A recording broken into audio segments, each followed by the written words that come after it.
Okay, so in this video we are going to talk about the nest scheduling method, that is the shortest job first, okay, or the shortest job nest scheduling. In this we are basically which has the lowest burst time, like not, we will not check like who is coming first in like in FS, okay, in FCFS. Here we will basically check those which is having the smallest burst time, right? Those which is having the smallest burst time would be executed next.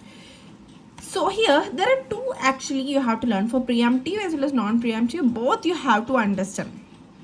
So whenever you have to do SJF and it didn't in the question didn't mention whether you have to choose preemptive or non-preemptive. The thing is that by default it would be non-preemptive. But if you just said to do shortest remaining time first algorithm, then it is preemptive. Okay. Otherwise it will say to do using preemptive. Okay, so you have to understand what did I mean by saying this, right? So first let us see in the non-preemptive how we are going to solve this question. Okay, so you have given the different 5 processes and their arrival time 21402 and their burst time is also given 15163. Burst time is also given. So first let us see here how we will draw the Gantt chart.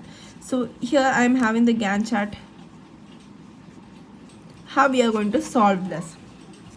First of all, you will not go and check at 0 second we will start the Gantt chart, right? So you will not go and check, oh, which has the smallest, oh, P1 has the smallest, then you are doing P1. No, it is not the right method. The right method is first you will choose if anyone has arrives at 0 second. You can see P4 arrives at 0 second. So I will write first P4 here, and since it is non-preemptive, I have to finish for the execution of P4. So P4 takes 6 burst time, so till 6. So when it reaches 6, we know arrival time 2, 1, 4, 2 are already covered. So P4 has finished its execution. Since it's non-preemptive, after the whole completion of P4 only, we can go for the other process, right? So P4 has already finished its execution. Now we have to choose from those like which is arriving at 2, 1, 4, 2. That means at the ready queue, if you're considering, we have P1, we have P2, we have P3 and we have P5. Whom we will choose from here? This is the place where we will use SJF, the condition of SJF, which has the smallest burst time. Here 1 is the smallest burst time, which is therefore 2, that is P1 and P3 both have 1.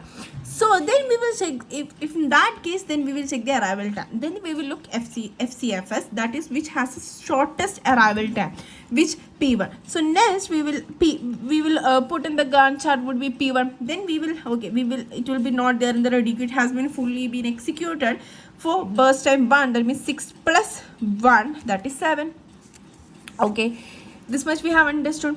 So now P1 is executed. Now in the Gantt chart, so now in the ready queue, we have P2, P3 and P5.